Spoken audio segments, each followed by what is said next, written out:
feel like I'm hanging out with these people, but like these people don't want to hang out with me because they don't accept me. And do you have people that come up to you really with like, hey, have you tried this? Is that a very common thing for you as well? Or if you start eating this, carrots, like, I don't know, whatever the hell, dude. Carrots are good for eyesight. Yeah, That's what I always tell ever. people. Anytime I eat carrots, I'm like, oh shit, I think I'm getting my eyesight back. You know? Like, even for somebody in my position, if you fail once, you feel like if I can't do this anymore because I'm a failure.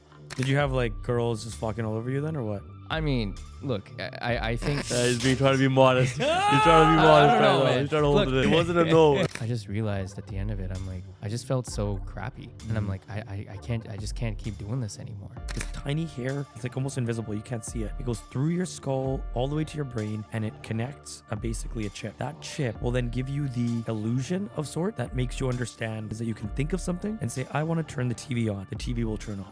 So when it comes to technology like this, of course I'd love to try it out, but I don't want to be one of the test subjects for it. If right now there was a magic wand that I could wave and tap your forehead and suddenly you had vision, I think you're right. It would be sensory overload. Your mind wouldn't even know what to process. I actually wonder, has that ever happened to someone before where they suddenly just got vision again? You've been in some long-term relationships. Yes. The first thing that any able-bodied person will notice about a person is how they look. But honestly, I don't even know if I'd want my sight back because I'm so used to the way I live right now. Wow. Before we get too serious, is there a certain type of voice that you're attracted to? Or Yeah, is there that's- that- is there a honestly- type of laugh? Honestly, you hit the nail on the head, man. Do I have a nice voice? Oh man, that's like the sexiest beast in the room right here. No. So. Welcome back to another episode of Limelight. Today we're here with a very special guest. The one and only Jugpreet Bajwa. He's a celebrity, guys. If you guys have seen him, it's probably at Rogers Arena doing the Canucks anthem, or you've seen him like I've seen him and my parents have seen him on TV doing singing competitions in India. Without further ado, Jugpreet Bajwa, guys. What's up, boys? Honestly, it's good to be here, man. Thanks for having me on, and you know what a crazy setup here. I love this the way it's all laid out, man. You like the smell? Even the incense, man. What is it, lavender? Oh, do you Yeah. smell something? What does it Oh smell, man, though? It's an exclusive smell, only Yeah. available in Port Coquitlam. Can't That's talk so about it. We can't sketch, talk man. about it outside of Port Coquitlam. That's so sketch. We don't know the long-term effects of breathing No, it in, but it's like a beautiful candle sort of sense, which is great. I enjoy it. awesome. Well, hey, first thing first, do you care to know which direction I'm sitting, or you can tell where I'm sitting based on where Oh, we're yeah. talking? Yeah. Where am I sitting? Which way? To my left, Okay. to my That was a near test. left, and then I'm almost sitting to my far left. Whoa, damn. Okay. Can you visualize everything like around you? Could you have a pretty general idea of like the space? Yeah, I think so. It's pretty open space. You got a pretty sick spot up here, man. Yeah, it's pretty chills, man. Pretty cozy. Nice, man. Nice. Talk about a bit of your beginning, where you kind of got started, what got you into music and whatnot. Yeah, bro. I mean, honestly, it really just, I fell in love with music at such an early age, right? So for those that don't know, I actually had cancer when I was 6 months old. Oh, wow. I used to be able to see for approximately 6 months. I don't remember anything from that. So, but honestly, it was a whirlwind for me because, obviously as a little kid, you don't know what's going on. You don't know like about any sort of chemotherapy treatments or anything like that. But just going through that whole thing for my family, it was an ordeal in the sense that they didn't even know if I was going to survive or not, because I was, when they discovered the cancer, and in fact, so kind of taking it back a little bit, so my dad actually noticed that there was a shining sort of brightness in my eye, but he didn't understand what it was, and I think they didn't notice it right away, but when they did, they had taken me to hospital, and over there they realized that you're on your last stage of retinoblastoma eye cancer. So they actually had to remove both of my eyes to save my life, and that's how I became totally blind. And then man, I feel like music was such a big thing in our family. Like we used to listen to a lot of karaoke. or we would have a lot of karaoke parties. We'd listen to a lot of music at home. Like, you know, obviously with my brother growing up, like you would always have like 50 Cent, you know, Backstreet Boys and Usher and all those, you know, musicians. And then obviously with my parents, it was like Kishore and Mohammed Rafi Saab and Udit Narayan Sir and all these different artists. So I grew up, you know, listening to different artists, and I just fell in love with music. You know, I always wanted to sing. Anytime I had the mic, I'd always wanted to sing. And I think that's what really, you know, catapulted me into really wanting to continue it. And so lucky to live out a childhood dream as my career now, you know. And so I started training at the age of 6 years old. My first ever stage performance was actually in Squamish for Canada Day at the age of 6. Wow. And then 6 was. yeah, man, That's crazy. It's crazy. And, you know, by God's grace, I've been able to do over a couple thousand stage shows now. So, Wow. you know, including Saregamapa, which was a big part of my journey. And, like Hermon was saying, you know, the Indian competition on TV. So Yeah, that's Yeah, how I man, saw it's- you. yeah. No, and, you know, honestly, just getting support from all of that, going through that journey, being able to live in India for a couple years, obviously visit there all the time still, but, you know, being a part of the competition, being, you know, being able to get the Community Leadership Award for Courage. I was also awarded the Queen Elizabeth Diamond Jubilee Medal by the Governor General of Canada as well. And so just to go through the journey and just, you know, continue my journey, you know, I don't think you can ever be satisfied with music or in life in general, right? Because music and life, I think, are so connected together. You know, I don't think you can ever stop learning. Like, you keep learning new things every day. And I think that's why music and life are so interlinked. So yeah, man, grateful to be a part of that musical journey. And, you know, blindness has never been a hindrance for me. Let me ask you something, if you don't mind. Like, Of course. when it comes to senses, some Yeah. say that they have a sixth sense. Yeah. For you, that would mean you have a fifth sense, because you're missing one. I'm not even trying to be funny. Hopefully that's not rude. No. But no, absolutely not. I'm actually, Absolutely not, man. what I'm asking is, do you, like, when I listen to our podcasts without video, I feel different than when I watch the video. Okay. Right. And so when I'm editing through the podcast, I always have to watch the video. Yeah. However, sometimes after it's released, I'll actually switch it to our Spotify, which is only audio. And I actually feel different, and my senses and the way that I, you know, digest the information coming in, it feels different. I'm also very, very, I guess, smell aware. My sense of smell is quite, I guess, strong. And, you know, I don't know if you're aware, but a sense of smell for anybody goes through a part of your brain, which is the same area of memories. Yes. Did you know that? Yeah. So funny thing you say that. I was in, so basically I did this program last year called Wingspan. And so what Wingspan is they take artists from all across the country who have disabilities. I was the only guy representing BC, which was really cool. And you would go and talk about, you know, the concept of ableism in elementary and high school. So I was with grade 8 to 12, and we would do like a curriculum with, you know, being in a regular classroom, which I was very fortunate to grow up in a very regular curriculum and regular classroom setting. And then I would go to elementary school and talk about the same sort of concepts, although obviously with kids, it's a little bit different, right? Because, you know, they're still growing up, right? Grade 4s and 5s. Like, so I was hired to do this program. So it was a 3-month curriculum where I would go to, and it was crazy because I got to go to the old high school that I went to, Siaquam in North Delta. And then I was in LC Roy Elementary in downtown. And so when you brought up the whole sense thing, that was one of the things I really tried to teach kids is, you know, sight is one thing, you know, looks are one thing. And I think looks are really important. Or in terms of being able to see is important because you have that sight. So, you know, that sense. So it's, you know, very important and significant to utilize that.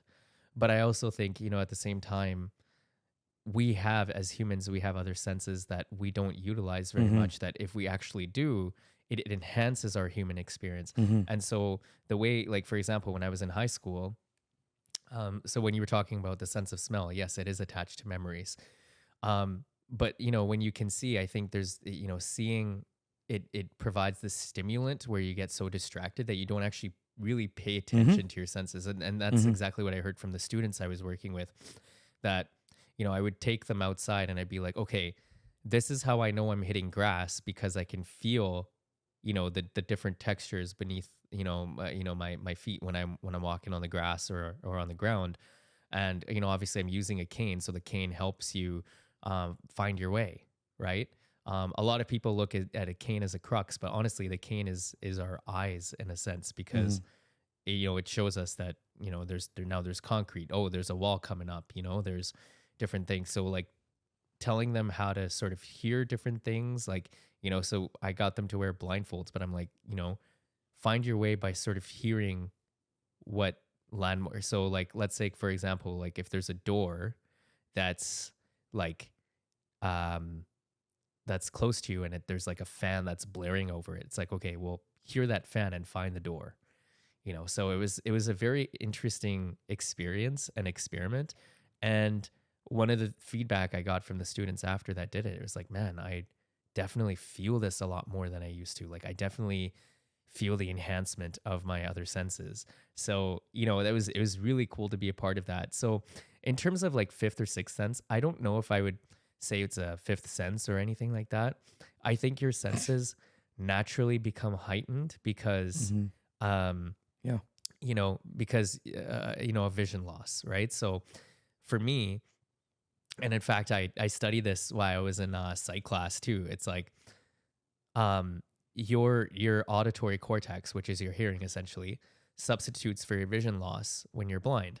And I found that very interesting because, in a lot of ways, my ears are my eyes, Mm-hmm. right? And so, yeah, man, it's something that I always tell people I'm not disabled, I'm just differently abled, right? And a lot of people would find that to be a very politically correct like statement, like, oh, like what is this guy saying? Definitely. Like, but it's not, because I don't see what a beach looks like, but I can use my other senses to sort of recognize that it could be a really great view, or just hearing how the waves are crashing against the shore, or how people are having a great time.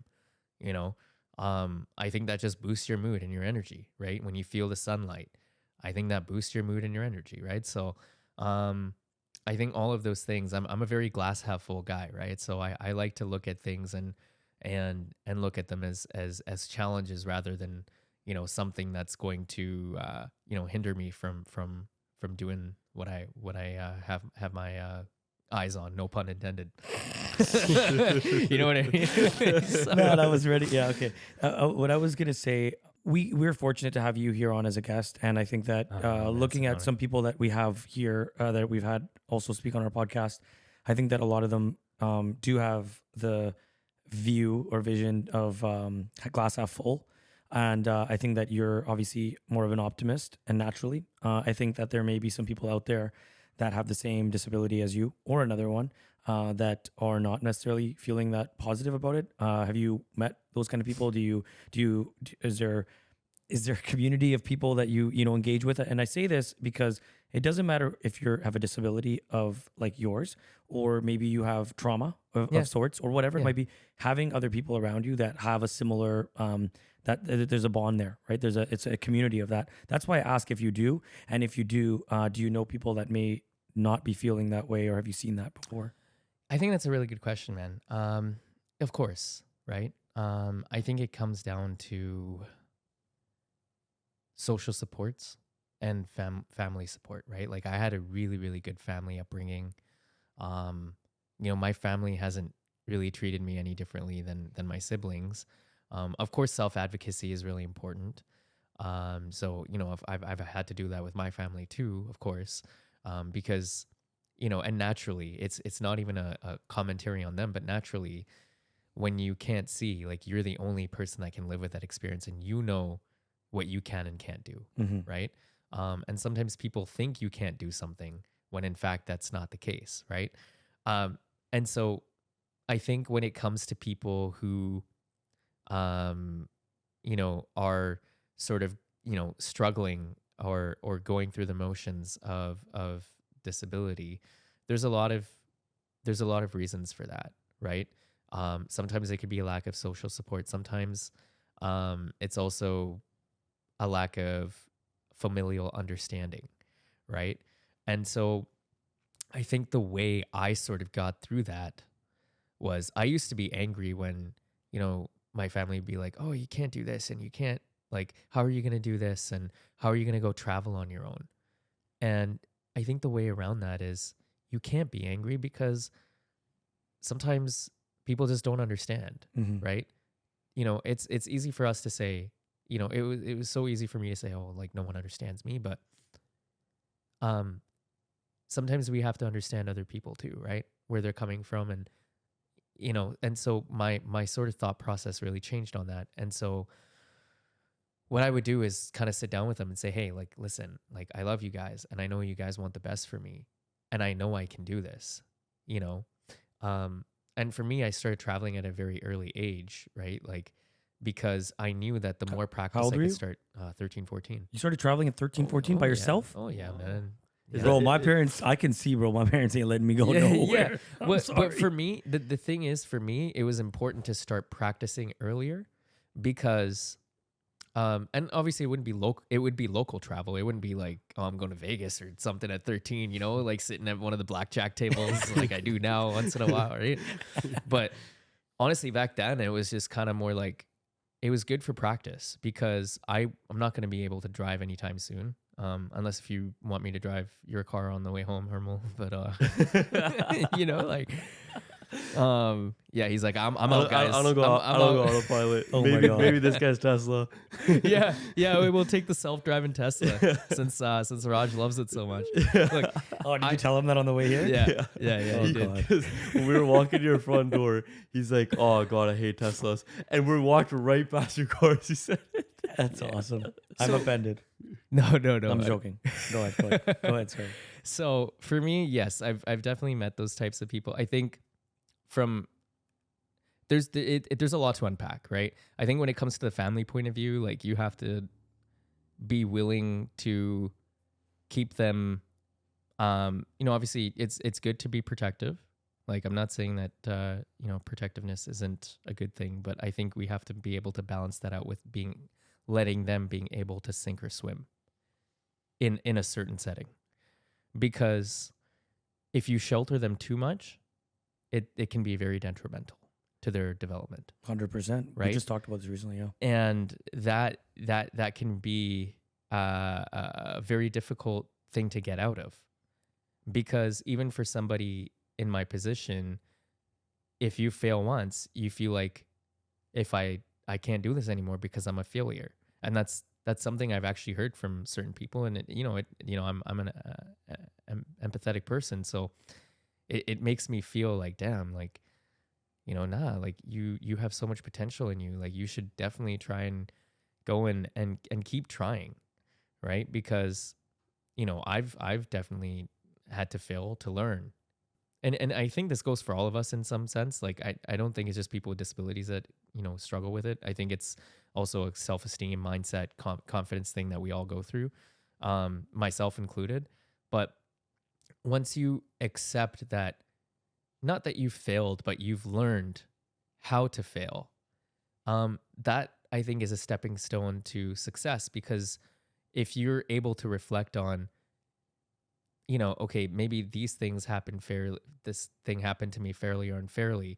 Now I can actually sort of rectify it because I know exactly what points to come with and what arguments to use and how to sort of get myself through it. And it's all about reflecting and all about talking to the peers around you, all about talking to different people around you and understanding that it's okay to talk about how you feel and it's okay to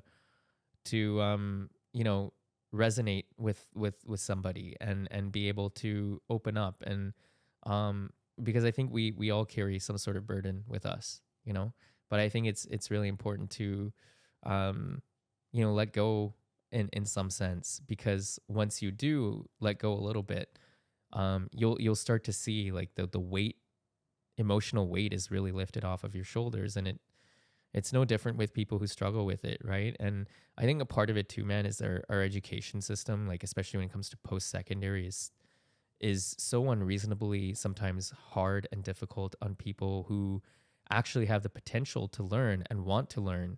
I'm talking about people with disabilities, whether it's blindness or anything else. But they have 100%. they have the potential to learn, and sometimes that potential is warehoused because they're not given a chance, or because the program is way too rigid on them graduating at a certain point, or like all our students need to graduate at this certain point. Where I think as a post-secondary institution, it only brings up your name more if you allow somebody in that setting to flourish, giving them the resources that they need to be able to learn. And then it's, it only increases your name and so-called fame in a lot of ways, right? And so I think that needs to be realized. So I think we all have a responsibility, including people like myself, people like institutions, government, all of those things combined. But I've always learned, and I learned this, like I said, I've always had, really good social supports. And I always grew up, like, obviously, growing up in Indian families, tough love is a common thing. Yeah. Right. But I do think that in some ways, tough love does make you really strong. And I was always taught not to feel sorry for myself because, life is life, man. Life is so short, and you got to live life. Right. Like, I don't know if you guys saw, like, on Instagram, like I was playing golf with my buddies and people were like, oh, I can't believe you were doing that. And I was like, dude, like, this is what I love to do. Like, you got to live your life. Yeah. You can't just stop living your life and experiencing different things. And if you don't do so well at it, well, there's a lot of people that don't do so well at different things, but that doesn't mean that should close off the rest of the world for you, Totally. Yeah. So going back to kind of your traveling days and kind of where you started off, how old were you when you went to India, and how was that experience? And did you go alone? No, I did travel alone while I was in India. So, like, I've been to India many times, obviously starting in childhood, like I'd visit family and stuff with my family. And obviously this time around when I went for the reality show, and even before that, we actually went because I wanted to explore my career options. So this was back in 2015.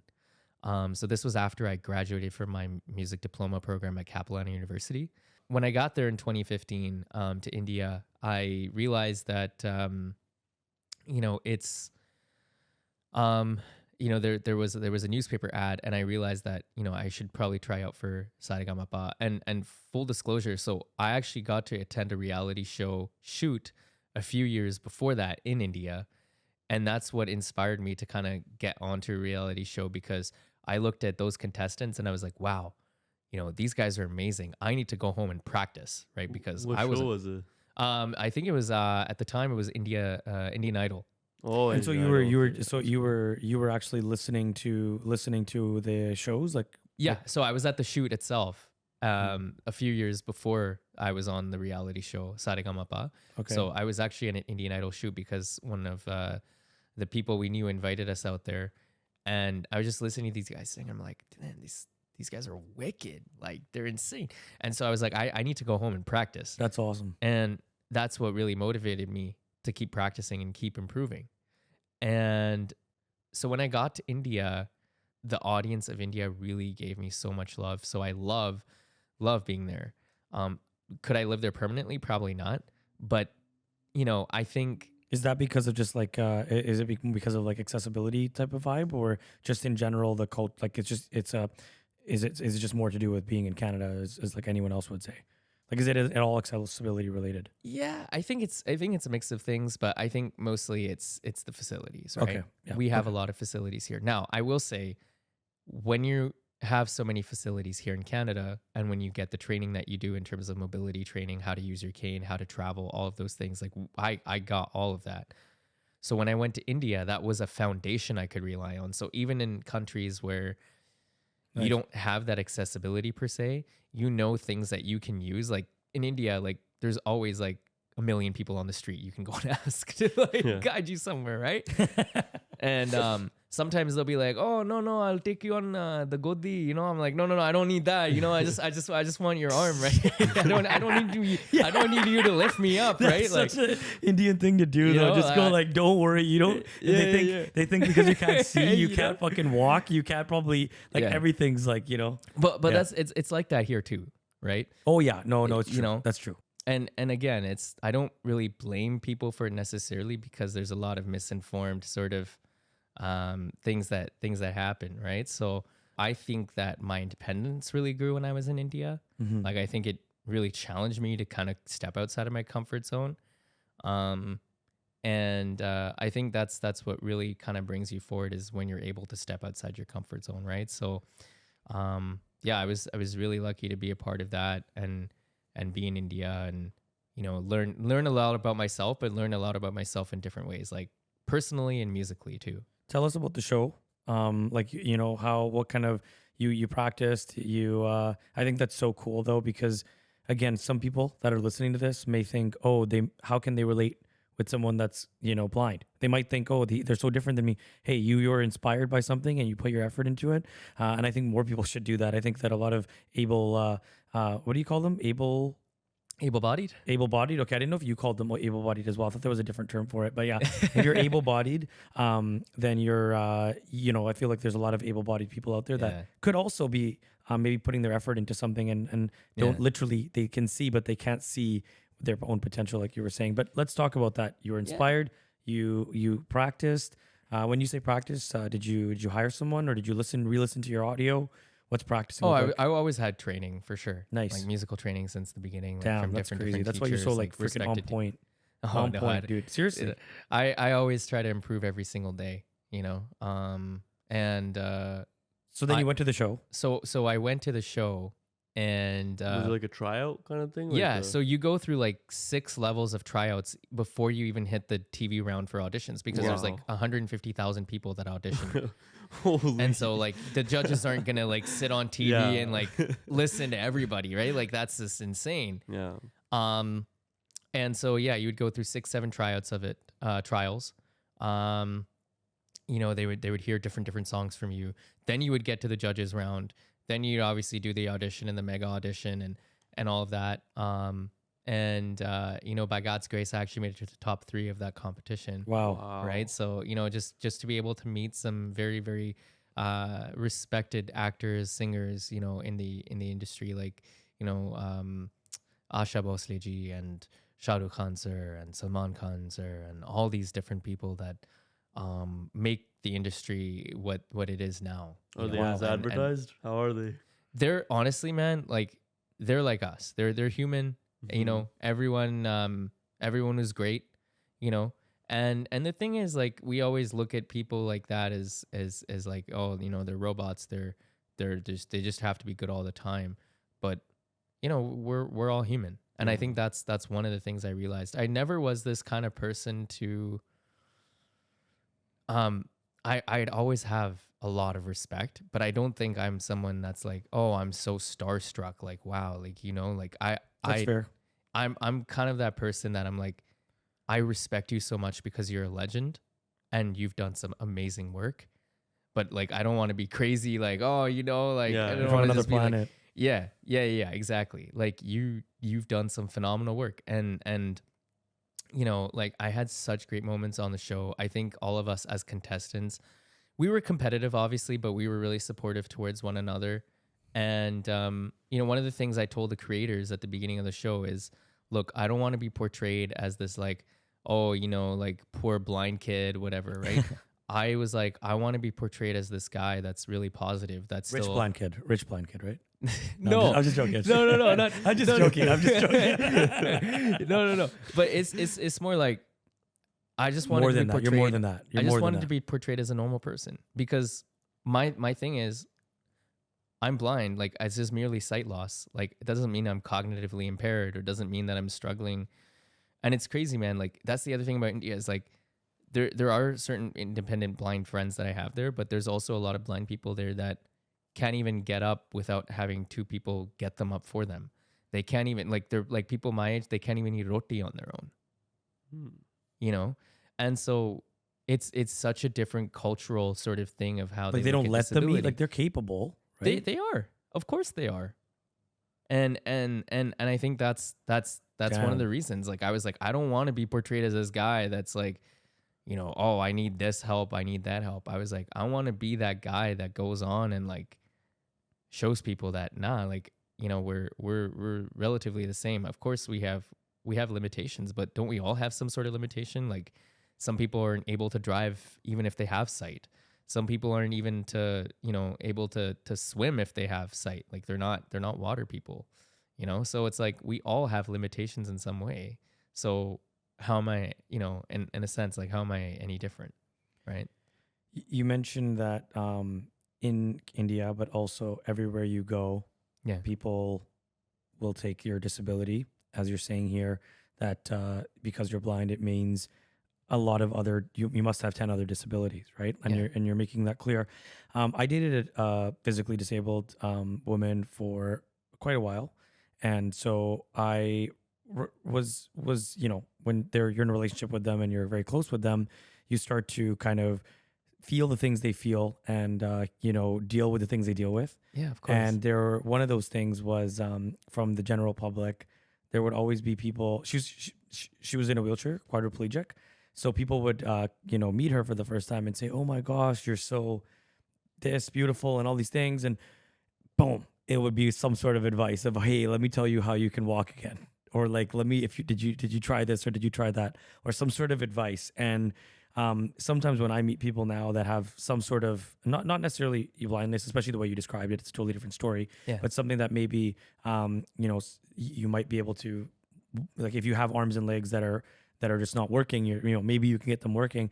If I ever wanted to say some sort of advice or something, I kind of preface by saying like, "Hey, I know everyone comes to you with like a million things of advice or tries to tell you how to No, live no, your of life." course, of course. But hey, like, so I don't have anything for you, but do you hear that often? Do you have people that come up to you really often with like the pity a little bit, and then also like, "Hey, have you tried this?" And like, I'm not saying that they have ill intent. They of course have the best intentions, yeah. but is that a very common thing for you as well? Like, have you tried like getting eye surgery or something like that? Is that what you're Whatever asking? it might be, or it might be a religious thing, or it might be oh, if you start Yeah. eating this carrots, like, I don't know, whatever the hell, dude. Carrots are good for eyesight. Yeah, That's biggest what I always myth tell ever. people. Anytime I eat carrots, I'm like, oh shit, I think I'm getting my eyesight back. Like, I have carrot. You need some? No, yeah. Right now, man. joking. Let's see if this experiment works. It's like Raj is gonna be the miracle worker, man. This guy's gonna have like aunties, uncles all lined up outside his door. Have you seen those things? Like, I haven't watched much of it, but obviously there's things on TV that, for a long time, where there'd Yeah. be like a religious figure, Yeah, whether yeah, it's for white people or Indian people Yeah. or whatever,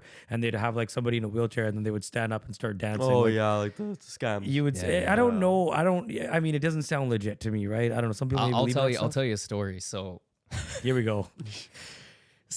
there was this one time. So to answer your question, short and sweet. Obviously, it happens all the time. Yeah.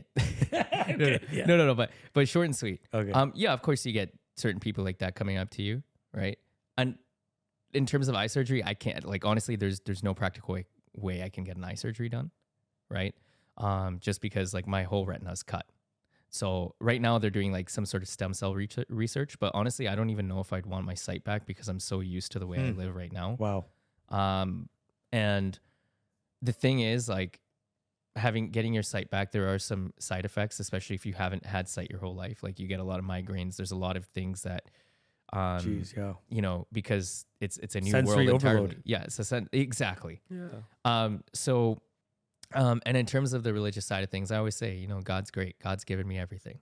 I always say God closes one door, but he opens, others. Right. So in that sense, like, I'm Gucci. But when it comes to, like the story we were just, you were talking about, figures on TV.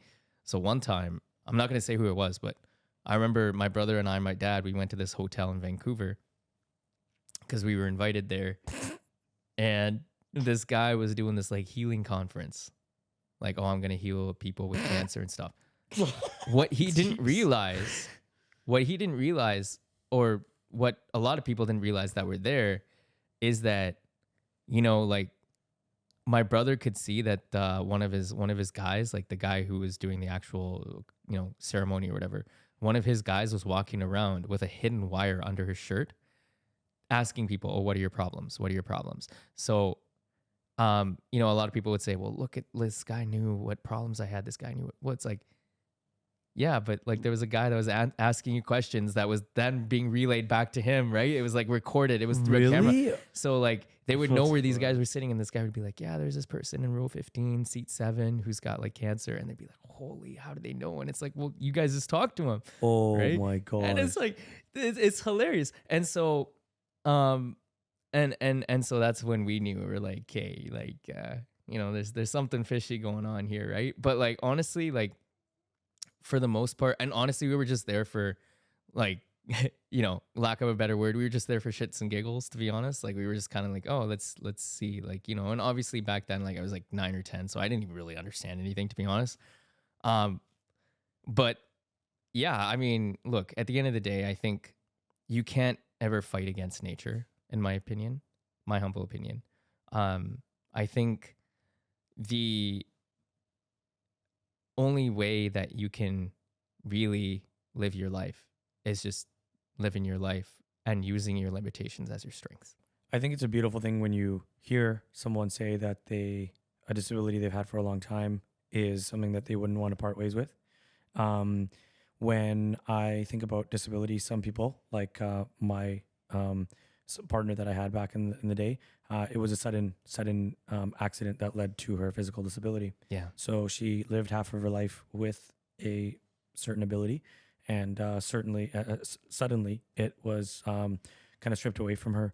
Do you feel almost that you're fortunate that you didn't get to see, or do you feel that do you have any thoughts about that? And some of the people you meet, they might have gradually become blind, right? That's Yeah. that can happen, or they Yeah. might have suddenly become Yeah. blind due to a number of factors. So, any thoughts on that from your perspective? Yeah. I mean, I think that, well, first of all, I think every situation is different. Like, I think for people that get blind at a later age, I completely understand why they would want to go back to the way they were beforehand. You know, I always try to, you know, especially when it comes to my friends or like people in that sort of situation, I always just try to, you know, I'm like I said, I'm always that glass half full guy. So I always just try to give them some more perspective, trying to help them with resources as much as I can. But also, you know, talk about my experience, because when I was younger, like, yeah, I didn't think I'd want to be like this for my whole life, you know, and a lot of that was because, you know, I think about, oh, this person doesn't accept me, that person doesn't accept me. Like, I feel like I'm hanging out with these people, or like these people don't want to hang out with me because they don't accept me. But at the end of the day, as you know, the older I've gotten, the more perspective I've gotten. And I think it's like, when it even comes to dating, when it comes to relationships, when it comes to friendships, anything like that, why would you want to even be with, you know, somebody that isn't accepting, or be friends with somebody that isn't accepting? You know, I think what matters more is, it's not the quantity of people you have in your life. It's about the quality of people you have in your life, you know? And so I think in that sense, like, I definitely look at it as like, okay, I'd rather have a few friends, you know, and my family who really loves me, rather than a bunch of people who I don't even know are actually really my friends or not, you know, because I think even when people say like, oh, that guy's so popular, or that girl is so popular, it's like half of their friends, like, you don't even know, you know, 100%. what their intentions are, what their motives are, why they're there. Maybe they're there because you are popular. Like, you don't even 100%. know that. So I think it's really important to find the real ones that really love you, and the real ones that stick with you, you know? And I think that's more important than anything else.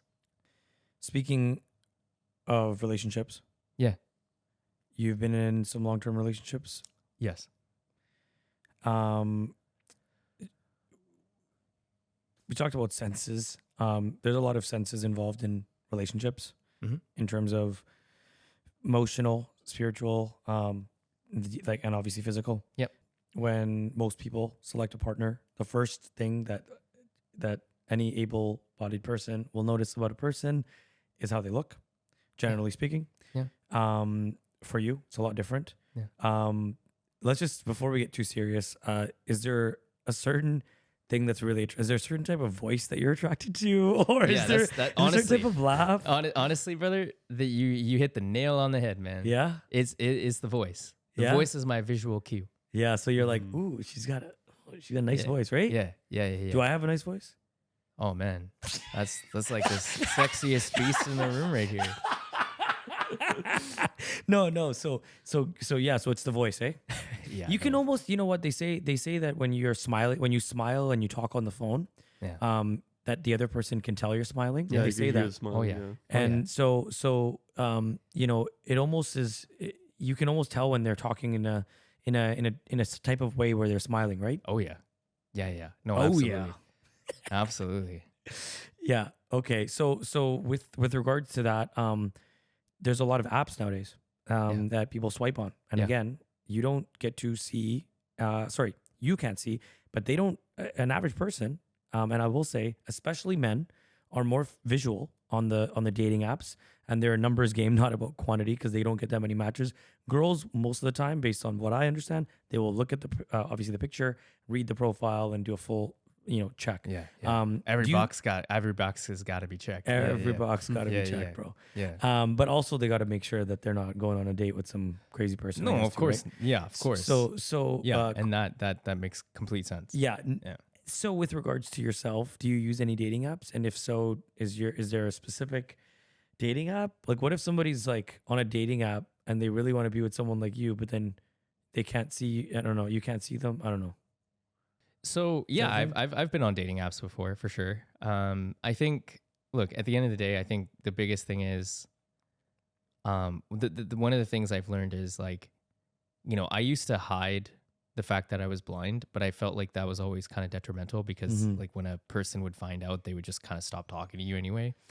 Oh, So I'm like, man. instead of doing it that way, I'm just going to put it up, right? I don't care about how many matches I get or even if I get any matches.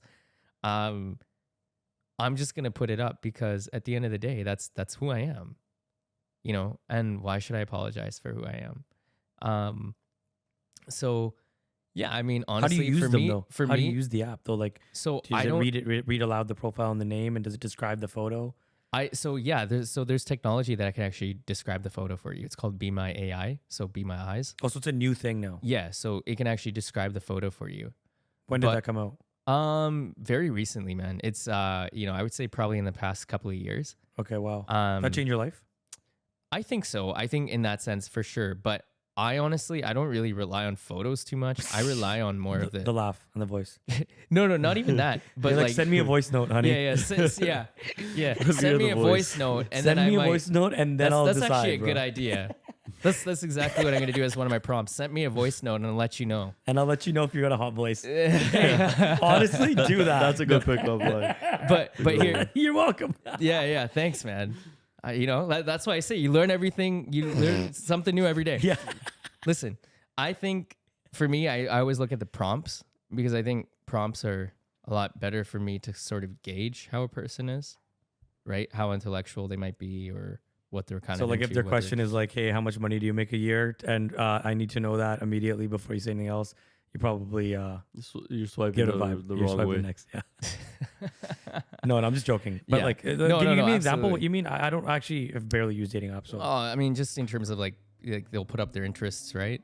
So like I'm interested in hiking or I'm, love every coffee, freaking every person when they get single, they go on hikes and then Dude, they it's- tell everyone that Bro, they hikes, hike. bro, and hikes that are they so love chill hiking. though, man. And then they don't hike anymore. It's always a thing. Yeah, dude. well, It's so, I don't think I could ever stop hiking, man. Yeah, Like yeah, one of yeah, my I agree. favorite places to hike is the seawall. Oh, Like, nice. honestly. Honestly, was so nice. Oh, bro. Well, why is it just- nice for you though? The birds, the people, the yeah, sun, the birds, breeze? the ocean, the breeze, everything, man. Just everything You can about smell it. the ocean. Oh, 100%. Yeah. And I always do like this like 2-3 hour walk every day from like Kitsilano over to the Science World area. Oh, that's And awesome. it's awesome, man. Like it's incredible. And the thing is like sorry, you were talking Yes. about so when it comes to prompts and stuff, like Yeah. we were talking about just coffee and hiking. So on Sadagamapa,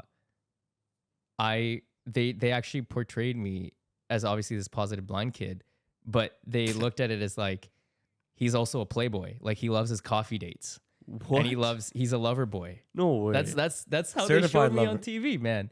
Yeah, certified. Yeah. What did you think Except for about the that? other thing. Except for the other thing. Yeah. What do you mean? Like certified lover boy, but not the certified other thing. We're talking about Oh, Kendrick, certified. Oh. I'm not that. Okay, Look. okay. Damn. Okay, Look. go on. PDF file. right? Yeah. PDF file. Oh man. Yeah. What did you think about that when you found out that they were portraying you that way?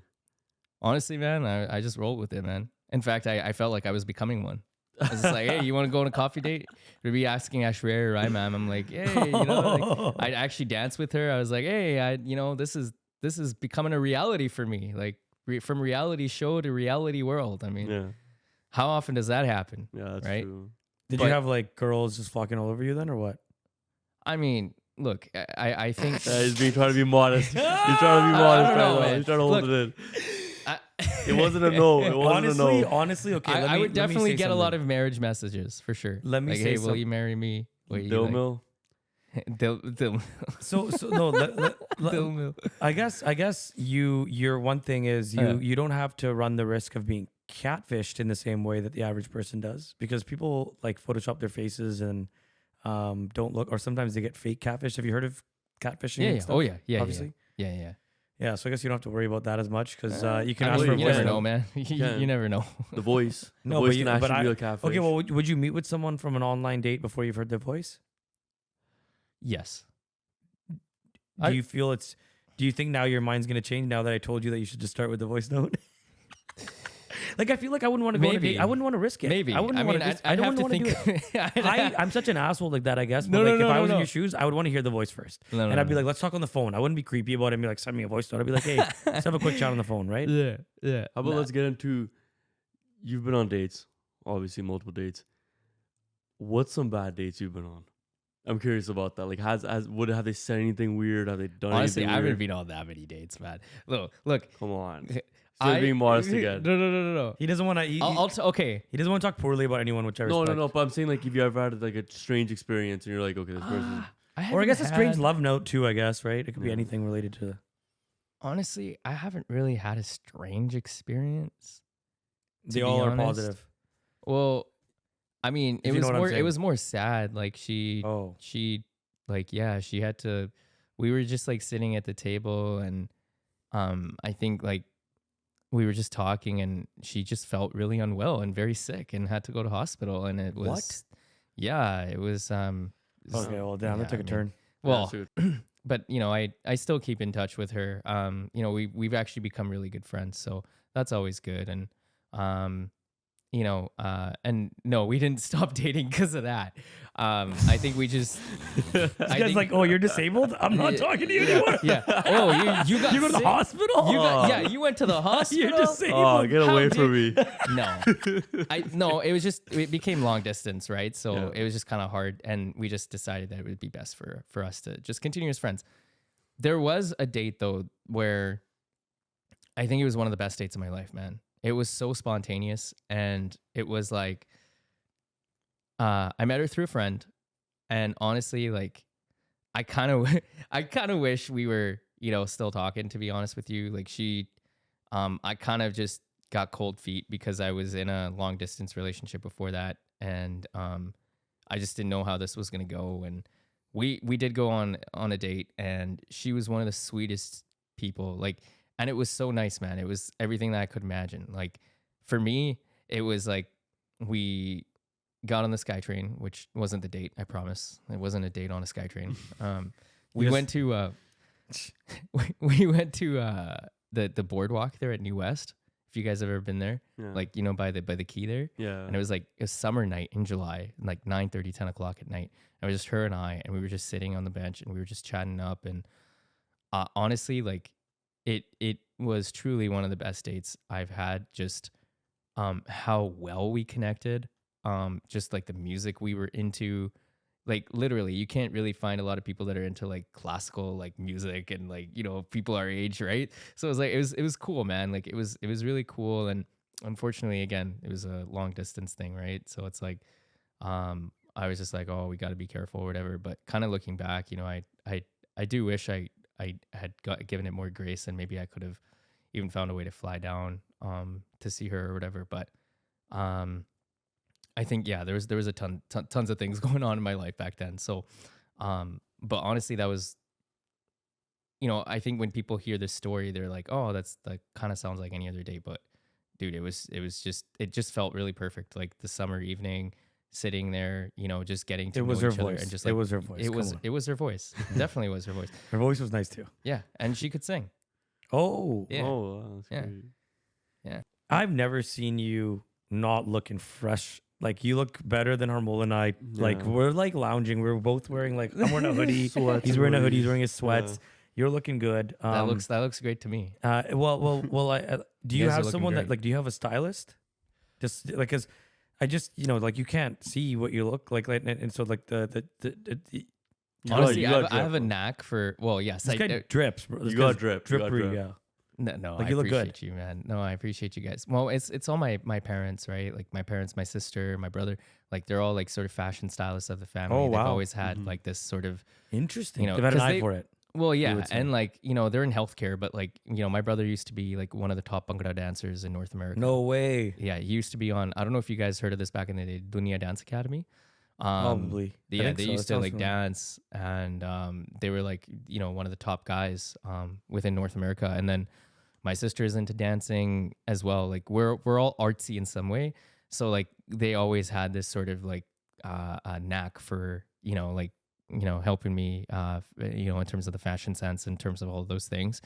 But when it comes to normal picking out everyday clothes, like I actually think I do a pretty good job. Just like even with this, like I just feel different shirts, and I'm like, oh, I just kind of feel like I want to wear this one with this white. Dude, pant how do or you something. without vision have a better sense of fashion than me? Well, Yeah, okay, well, so That's actually fucking crazy. no, but- I think you need to give Rod some tips, man. This guy's been wearing the same fit for like 10 15 honestly, pods. honestly, I think it's just it literally, it- I literally have. But yeah. I think it's just obviously having that fashion sense in the family, but also like kind of just recognizing feel, right? Like what's a more formal shirt, what's more of a casual shirt, because the more you wear them, the more you kind of recognize which one is which. The other thing that a lot of people who can't see do is that if they have a closet full of their clothes, they'll start recording a voice note. So what they'll do is they'll say, okay, left shirt is a green shirt next to a green pant, which is Holy. next to a. So then you kind of Damn. memorize it that way, or you can always go look back at your voice note, and that comes to like even when like blind people who live on their own, who like cook and stuff on their own and everything, they always have like these labels, like either in braille, they like I was braille gonna it, say, or they Yeah, like, yeah. or they just record it. Like, okay, this soup can is going in this drawer, and they always have like funny names for their drawers or whatever, right? And so that's how we do it. Which way do you do it? I honestly I'll do a voice note, but a lot of the times I memorize it. I've always had like a good photographic memory. Mhm. Photographic. Yeah, in a sense, yeah. So I'm able to visualize and know exactly where I usually put things. Although I feel like when you get to 30, things really rapidly start to change for you. You get older, you lose a lot more memory, right? Yeah. You know? Can you cry? Does water come out of, like, it's a weird question maybe? Oh yeah, It's yeah. still yeah. it's still the same old waterworks. Yes, Interesting. yes. That's Um, what makes me a musician, man. Is emotion. Yeah. I always say, like, even for me, like, personally for me, the success of a musician is either a breakup or the person you Yeah. love. Yep. Because either way, you're always going to write something that hopefully will make you millions of dollars someday. Yeah, that's like the weekend. You Yeah. got Taylor Swift right there. Yeah. Drake. Yeah. Pretty much. Passenger, yeah. Yeah. Yeah, 100%. Yeah. Who's your favorite artist like that you like kind of tend to listen to on a daily, or kind of like your go-to artist, you would say? It's hard, brother. I listen to so much music. or like even from favorite Indian genre. music to- Even favorite genre. Right now, it's pop for sure. Yeah. And I think right now, I would say like my phase right now is I've been really going back through studying Bruno Mars a lot. Yeah. Like, What are you I think studying? so. I listen to a lot of his music and see exactly what he does in terms of the instrumentation side of it, in terms of his vocals, in terms of how he composes melodies, in terms of how he writes, the team he has. I don't know if this is an unpopular opinion or not, but I think Bruno Mars is going to go down as one of the greatest artists of all time and the Really? least talked about artists of all time. Wow. I mean, I really do, wow. because if you go through a Bruno Mars playlist right now, you're gonna be like, oh yeah, I heard this song. Oh yeah, I heard this song. Like All he's certified been, bangers. That is Yeah, true. yeah. Yeah, that is And very true. and he's been so commercially successful, right? And Taylor Swift is great too. Like of course she's got, like, but She's I talked think, about a lot. yeah, well of course she's in the really talked limelight. about a She got lot. But her I fan think base. Bruno deserves love, man. I really do. He just hasn't made music in a while, I feel like. No, but then he came out with these 2 singles this year, Die With a Smile and APT, and they're charting right now. Oh, wow. That's the thing. I feel like he's like more quality supposed to quantity. Yeah. He doesn't really put out like 50 tracks out. Yeah. He'll And put, that's like, exactly 10, what I and want 10 to are be all too. bangers. Yeah. And I honestly think that's the best way to do it. Yeah. Like you can put out a lot out there, but even a lot of artists like early on, like I know with a lot of rap artists, they spoke about this. I know Gucci Mane had an issue with this back in the day, Yeah. where he's like, I used to just put out mixtape after mixtape, and it just was never quality. I just put out everything, and now eventually he's gone to making quality, and it's a lot better now. Yeah, but I think you know what that helps you do though is that helps you sort of narrow down what your soundscape, right? The more stuff you keep putting out, the more feedback you get. I think that actually helps you develop your sound a lot more. Mm-hmm.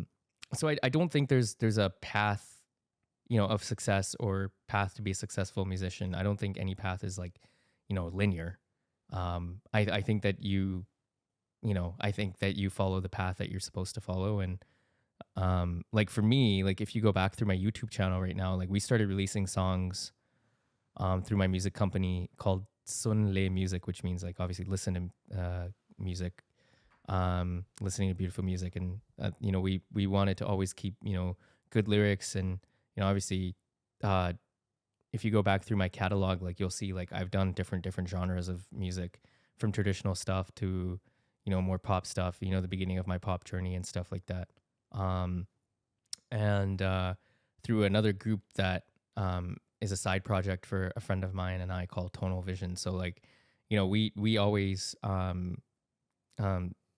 so if you go back through that channel, you'll see like there's been a lot of catalog, but I think now I really understand what I really enjoy singing.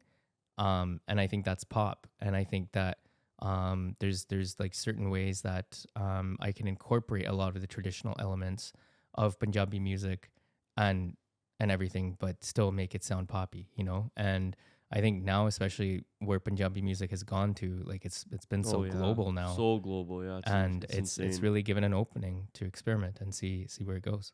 Yeah, so I wanted to ask about your music. When you make your music, do you ever feel like when you get to like a writer's block or kind of like a part where you're kind of stuck, what do you kind of do to get out of it? That's a really good question, man. Sometimes I will just go to a sanctuary place like the seawall, kind of sit on the bench, sit in silence, kind of think about, reflect on what I exactly want to write about. Sometimes I'll travel out of town, so I'll go to the island, visit some friends, kind of, get some ideas that way too, right? Because sometimes being in a different environment helps you get an idea as a writer. But it's not like instant, right? It's not like an No. aha moment. It's more like a process and they kind Yeah. of like leads And you to can it. never force it, because you're never going to make good content if you ever force something, Yeah, right? completely agree. Let's get into kind of how you got to becoming the anthem singer at Canucks games. I'm very curious about that because Yeah. we're both Canucks fans, huge Canucks fans here. Yeah, I think we all are. Yeah, all of Yeah. us are all Canucks Yeah. fans here. We want to find out how that all started and how that went. So the Canucks have seen me obviously through Instagram, and actually one of my buddies, shout out to Acer, forwarded it, one of my covers to them because he was like, yo, you guys should listen to this, like, and then they started really exploring my profile too. And they had already been following me, and they were like, well, we need to get this guy out here to perform for a game. And this was back in 2021 during the COVID shortened season. So Yeah.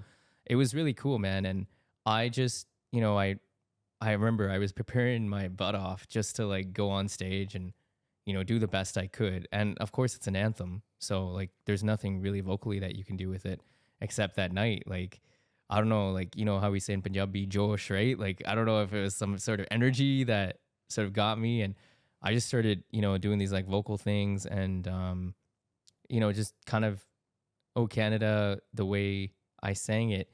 I didn't know how the whole response was going to turn out.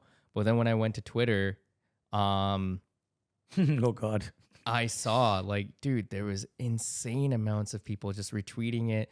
They're like, oh, we need to bring this guy back next year. No way. Like I was just so floored and humbled, man. Like I was just like, wow, like, and like, national media guys like Elliot Friedman were like talking about it. Like Yeah, it was, yeah, you got a lot of exposure. it That was was, it was amazing. crazy, bro. And so I think, in that respect, like I was so humbled to have the opportunity to, obviously perform with the Canucks whenever I've been able to do it. And, it's something that I'll always carry with me for the rest of my life. I think it's always something I wanted, and now it's definitely a feather in the cap for sure. And, just to see, like, dude, even the playoffs last year, like the playoffs were insane. So I remember like buddies of mine and we were just like at Tap and Barrel. I think it was, we were watching Game 6. That was like when Pew Suter scored the Oh yeah, the last winner. minute, the game winner.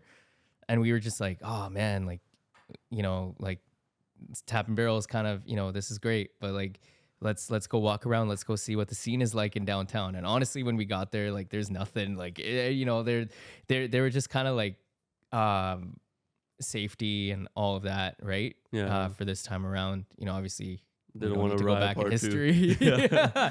Yeah, exactly. So then, we ended up going to the Shark Club, and once we got into the Shark Club, like, they were like, "Oh man, this place is packed," and literally, like, all the staff and the manager, like, they all came out and they were like, "Yo, guys, like, are you the anthem singer?" I was like, "Yeah," and he was like, "We got like this VIP table for you in the back." Oh, that's awesome. And so we were just like VIP table. It was insane, bro. Like I've never, like, well, I mean, I saw it on Saregama too. Like same thing happened. Like when we go for airline, and stuff like that. And the or, coffee like, for dates. yeah, coffee I'm just dates. kidding. Yeah, coffee dates. All the coffee dates, man. Yeah, But you felt it in Saragama too, like you're saying, the treatment. yeah. But for me, it's not like I don't like to take advantage of that. Like I don't like to go out there and take advantage of people. Like I appreciate the love and I'm so humbled by it, but I don't like to make it a thing where I'm like, oh, this guy knows me, so I'm just gonna go there and and whatever all the time, right? Because I think business is important, and yeah. So but in saying all of that, I definitely appreciated all the love and support, and still being recognized on the train even now, or like anywhere I go, like, hey, you're from Saregama, or you sang anthems at the Canucks game. I mean, that's something I'll always carry with me, and that honestly keeps me going, right? Because now the music I want to come out with is something I've always felt deep down inside, and things that I've really wanted to do. So I'm excited that I'm getting to live that out right now. With your music, so I've written songs and done like my own little thing. I don't know if I told you that, but I'm not by any means a musician that has the confidence that you have, and I also don't have the skills you have. Okay, don't do the pity blah blah blah shit. No. I know. Okay, but I will It wasn't say terrible. I heard a song. It wasn't terrible. It could have been Well, worse. no, man. It's catchy. One thing I'll say is music is subjective. it is, and also I like my music. you don't need to be a technically good singer, right? No. Everyone kind of gets wrapped up in this whole, oh, we need to be technical, we need to be this. How you feel and how you sing the song matters so much more. Of course, pitch matters, right? But yeah, you can't have a really bad pitch. although I mean, auto-tune is a thing now, right? Yeah, exactly. But auto-tune is good. But auto-tune can never take away the soul, right? I think auto-tune as an effect is actually good. Like, even big singers use it. Like Travis Scott. Yeah. Like he uses Yeah. it as an effect. Well, even Usher, right? Like Yeah. for Well, T-Pain's a phenomenal singer. Oh, but, yeah. but he's the Yeah. original auto-tune Jason guy. Derulo, Jason right? Derulo as well. So good. Jason Derulo's an interesting So character. good. Yeah. right? But Voice is insane. Jason Derulo's voice is insane. yeah, his voice is insane. What do you mean by interesting character? I don't know about this. No. I think he's just like such an extra personality. Also, like Yeah. he did one of my favorite musicians is Fetty Wap, and Fetty Wap, he did a Fetty Wap cover of Trap Queen, and it was just the Really? cringiest thing I ever I've saw. never heard this. Wow. Yeah, but it's so rough to listen to. So that's why I say interesting. He You also guys made a cringe at remake that. of one of your favorite songs, the Emoji of Mine or whatever. Oh, he did do that. Oh, yeah. he made a That's the one, remake yeah. of that song. No. It's Jason Derulo is just like a very extra character. Like when he's just very like out there, right? But I like his music. I'm not Yeah, trying to yeah, say yeah. that. I'm not trying to say No, no, that. no. Of course, of course, of Nothing, course. nothing, no PDF I file think. stuff. World's got a thing for us to know. Introduce it to my stone. She got money, now she remitting for low. She my trap queen, let her hit the man. I think like a lot of us, like when it comes to like musicians and stuff, like sometimes you gotta separate personality from the voice, right? So it's like you were Yeah, saying, yeah, like yeah. good voice, maybe I don't vibe with this personality or whatever. But it's hard, man, because I'll give you an example, right? Like Jazzy B, like everyone used to like tell me like, oh, like look at Jazzy, like how he is on stage and everything. That guy looks like, so and so, like he looks like, he thinks he's, the world or whatever. And I met Jazzy and one of the nicest No, I've people always you'll heard the meet. same thing. One of the nicest people you'll meet. And the thing is, one of the things he did tell me though, is that when you're on stage, you got to feel, In it. in it, but you're also, that's your concert. So it's like you're taking over the stage. Yeah, You you gotta have to, own it. you Yeah, have own to it. own it. 100%. Exactly. And I respect that. So I think sometimes people get really confused between a person's personality and them being the entertainer on stage. With regards to what I was going to ask you earlier, though, about writing music, do you, like, for me, the way I write music is I'll kind of freestyle it and just record it. And then I'll play it back and I'll be like, okay, I liked that melody and I need to write better words for it. Or I liked the words for that and the melody. Now I got to build on that. Yeah. That's how I usually do it. I know Yeah. other people, pen to paper, in your case, I guess typing it. Like, Yeah. do you write it down as like, how does it work for you? What's the process? Yeah. Write it down, record it. Sometimes I'll go back and like kind of see what works better, what doesn't work better. It's, again, like composing is never linear either. Like you're always like, sometimes, you'll come up with a melody that's like, oh, this is sick, but I don't really like the words I've written to this. Sometimes you'll come up with the words, but the melody just doesn't fit, so it all kind of depends. But yeah, essentially I kind of do the same thing you do. Interesting. Okay. Okay. Yeah. So going back to how you've met a lot of people in the music industry, right? So what I wanted to ask was, what is your personal experience with the music industry? Because I know there's lots of stuff out there, a lot of negative connotations. Some people have positive experiences. Yeah. What was your personal experience and kind of what are your like thoughts about it? So here's the thing. I think being in the music industry, like people, like I said before, like there's that human aspect of it. And I think people often forget that because like when you reach a certain point, you're looked as a role model, right? And I think you should be a role model in a sense that, but role model not in the sense of person, but more through your artistry, right? How you want to portray what you write and the things that you write and all of those things. I think what I would say though is it's honestly like the music industry is really competitive. I always talk about when you're spending, as a singer, you're spending, especially as an independent artist, you're spending a lot of money, when it comes to lyrics, when it comes to production, when it comes to, even videos or doing lyrical videos, like all of those things add up. And especially for us, because we, my team and I release a song every couple months or whatever, right? Every month.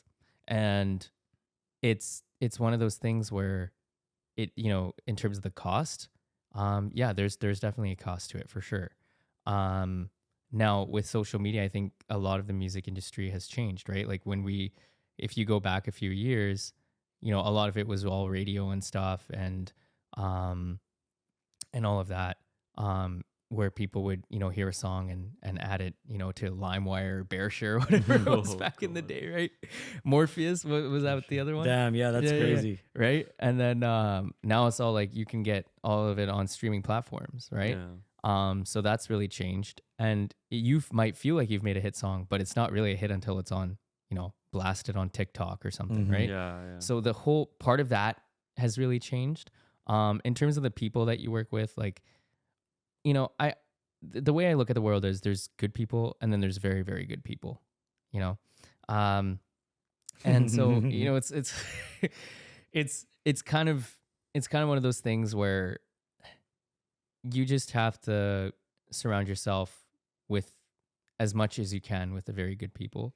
Understand that, you know, because it is such a stressful setting, because you're, sometimes you're, singing for a record company or something, and, they obviously want to promote your song. And so you are going to get people that want it sung a particular way and may not be very loving about that. Right? Like they're going to be like, no, you got to sing it this way. You're not listening. Like it's a very stressful job because you have to, especially for record companies that invest in you, Yeah. like they got to make sure that what they're putting out there, that they're sure that, that can sell to the public. Right. So I think people, you definitely have to understand that. I think when it comes to being on reality shows, I think what I would say is I learned a lot, and, a lot of things that people would say about different actors or something, they're not, like I've met those actors and stuff in those settings, like off camera when they're getting, ready, or anything like that. And it's just a different thing. Like they're not as people would think they are, but I think sometimes you do have to kind of put on a face, and sometimes it doesn't come across the right way because you're dealing with so much pressure of being this big star. And so, yeah, as a human, that can get to you. Like, imagine, like, if, you're earning billions and billions of dollars but yet there's paparazzi following you everywhere. You have no privacy. Mm-hmm. You can't really, That's how I have feel privacy sometimes. for your kids. This podcast is Yeah. it's huge. You didn't know that actually, but That's I'm amazing, I'm bro. I'm just joking. No, I'm just no, joking. it will be. It will be. I'm telling you. We don't want that. No. No, but you're right. It affects your mental health. Is what you're saying. Right? It does. And I don't think any sort of wealth can ever put a price on mental health. Right. And so, yeah, so there are certain things like that. I think that's one of the things I learned. You have to be very careful when you sign contracts. Mm-hmm. Oh yeah. That was one thing that we did do. And I think that really screwed us over in terms of, Creativity, creative control. yeah, we couldn't do shows outside of it. Wow. Outside of the contract, they promised shows, they wouldn't give you shows, and we were in it for 3 years, like after the reality show. Oh man. So there's a lot of things I learned from it. Like one, That happens to everyone, though. That happens to everyone. yeah, but I think the way around Sadly. it is start making your own profile, Mm-hmm. Yeah. right? Start pushing yourself, because now you got that push from the show. So now how can you keep that going? And that's one thing that I wish I had learned earlier, and I say that from experience, right? When you mention the fact of, the trusting people, Yeah. inside the music industry or outside of it, really, it doesn't matter. Right. When you think about the average able-bodied person, the figure of speech is someone stabbing you in the back. Mhm. The difference with you is they can come at you from all angles and you have no idea. And I bring this analogy up to say, well, how do you, like, I feel like I can feel energy. You mentioned energy before. Like if I'm with an individual, I have the senses. I can see them, I can smell them, I can hear them, I can everything. And I can also feel like this person isn't giving me the right energy. I'm very curious. Do you feel that when you enter in, you meet someone, maybe you hear their voice, and obviously you can only judge a person based on what you can sense, but also Yeah. sometimes there's something that you can't really describe. Do you see what I'm saying there a little bit, or am I alone in that? Like, are you asking, like, when I meet a person, do I kind of know what their mind where they might be coming from? You feel the aura. No, I guess what I'm saying is, first of all, can you, like, people can be fake in front of your working eyes, Yeah. right? People are fake to each other in front of their face, Oh, yeah. right? Yeah. With you, if somebody was an evil person or wanted to be fake around you, Yeah. they may be able to get away with that easier, right? I'm just saying, but they may not be, because you can hear the way they're talking, or you feel the way that they're even fidgeting, or is there something that you can tell, like, because with my own eyes, it's all about visual. I like, by the way, I like to meet whether I'm meeting a client, whether it's I feel like I had seen you many times before, so it was different with you. But for other people, I like to kind of know who they are. I've seen their face a little bit before. If I've only heard their voice, I need to do a video call with you first. And so 100%. like for me, it's a big thing. It's a way I really read you, Yeah. and I watch your mannerisms, and when you look at the person, you can see what their eyes are doing, Yeah. what is their mouth drying up when they're like, when they're getting nervous, Yeah. and so do you have a gauge to pay attention to that? And if you don't, then God, my goodness, please, we need to talk, because you don't want to get taken advantage of, because people are No. bad people out there. Well, I think you just learn from experience, right? The way I sort of learn is from someone's expression of voice, right? You're around people for so long, like especially in a very cutthroat industry, that I think it's something that you do learn. So I think it's all about expression, right? So when I hear somebody's voice, I kind of listen for their tone, their expression of voice. And then of course it's from experience, right? Because when you're in a cutthroat industry, like the music industry, you get to meet all sorts of different people. And yeah, I think that's something. So you can tell by their expression, like, can you give me an example? I'm trying to learn how to get away with it with you. I'm joking. No. But like, do you have an example? Like, is it the way that their tone changes to higher pitch at the end of what they're saying? See, is it? I don't even know if I could explain it in a sense, So because it is like a fifth, sixth, seventh sense. it's more A little like bit. you feel the energy, right? There you go. You feel the energy. It is there. Yeah. So you feel it. Yeah. Okay. Switching gears a little bit. I guess I do have not advice for you, but thoughts. Have you heard of Neuralink? Neuralink? Yeah. I have. Is that a Tesla thing? It's an Elon thing. It It's is. an Elon It thing. is. Yeah. It's yes. an Elon thing. It's a yes. not- There's Neuralink, there's Starlink. What other link is there going to be? Oh, true. Actually, yeah. Raj Link. So Translink. so That's a bus company, guys. Yeah, don't start graffitiing those. yeah. It's not Elon's company. That's hilarious. So, do you know what its capabilities are at this current moment? I've sort of I don't really know. No. So, currently there are a few people that have this in them. They have Yeah. a chip planted in them. We're not very far away, I think, from a day where we will have some sort of chips in our babies just to track them. Like, I feel like it's going to happen at some point. Well, We're all chips gonna be attract babies is already a thing. Yeah, exactly. But there's Yeah. going to be more than that right now. But we won't go existential on that right now. But what we'll narrow Yeah. it down to just your disability, right? You mentioned if right now there was a magic wand that I could wave and tap your forehead and suddenly you had vision. I think you're right. It would be sensory overload. It would be your mind wouldn't even know what to process. Yeah. And I actually wonder, has that ever happened to someone before where they suddenly just got vision again? I've heard of instances, must but I be haven't crazy. like read up on it. Like that's something I really actually want to do. Interesting. Yeah. So it makes sense, right? Yeah. Because your brain and the wires connected to your eyes, all that stuff. It's just not going to work now, right? Because your Right. brain's so used to living life a certain way, like you mentioned. Yeah. With Neuralink, what it does is it actually, essentially, what they can do is with the strand of hair, is how deep and how thin a needle is that goes straight to your brain. Okay, it goes through your skull. This tiny hair, it's like almost invisible. You can't see it. It goes through your skull all the way to your brain, and it connects basically a chip. That chip will then give you the illusion of sorts that makes you understand, like let's just say in this case, vision. They have not done it with vision yet. What they have done is that you can think of something and say, "I want to turn the TV on." The TV will turn on. Then you say, I want to change it to the volume down. You change the volume down with your brain. This is real life right now. This exists. Wow. It's being tested in humans, and it's obviously being tested with disabled people with physical disabilities. You must know that in a quadriplegic can have a puffing. They can puff to move their wheelchair. Did you know that? I don't know if you did. No, I did not. So you can actually Wow. like breathe a I'm certain learning way. a lot. Yeah, that exists. That has Yeah. existed for some time now. Yeah. But now we're talking about, forget about your breathing or using a hand, like obviously a controller and with your hand. You're now just think it and it does it, right? The reality is they will be able to, and people like yourself, maybe that go through testing, there will be eventually a way for them to at least see. Have you heard of? Okay, that's another quick. Do you know what LiDAR is? No.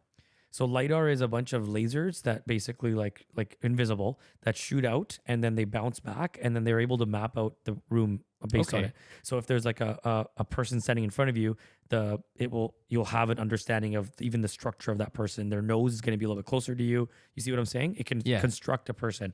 There's something like that, like with AI glasses now too, okay. where you can actually get AI to describe, and you don't even need it to like blast it on speaker, like, oh, this person's wearing like a sweatshirt or something, It's right? like, oh, this guy's like looking at you kind of funny, bro. Yeah, Keep yeah. walk, turn right. But like you can have headphones in and like sort of do a bunch of finger commands and stuff. Like, so there is stuff like that that's coming out too. Now just imagine that though. Imagine that, Yeah. which it's very close. It's coming. Yeah. Let's just kind of, so you'll be able to not have to hear it in your ear. You will be able to basically map the visualization mapped out will be somehow visual to you. Maybe it's just imagine it's just like a silhouette or whatever, but at least you'll know Yeah. that, okay, I walked in here, because that's how LiDAR is. LiDAR can't tell you if the person's black or white or Punjabi or whatever. But if he's wearing a turban, you might be able to see the shape on their head, and you see what I'm saying, right? Mhm. Now, first thing first, would you ever be open to that kind of technology? And if so, would you be willing to be someone that, it sounds like you're not interested in this, right? Because you like the way you are now. But I'm just curious, would it be something that even you'd be willing to test, to be a test subject for? I don't know. Okay. I'm recruiting, by the I- way. No, no. Yeah, clearly. That sounds like the biggest I'm just pitch ever. joking. Yeah, I'm he's, just yeah, joking, man. yeah, I'm kidnapped here. This is actually a lab. Yeah. The incense is all the All right, throw off. Elon, supposed to Elon, throw walk in, you buddy. off. Elon's Yeah. walking in. Elon's walking in, right? Okay, yeah. So what are your Um, thoughts on everything that I just shared there? Yeah. So, listen, I kind of want to, restate a little bit of this.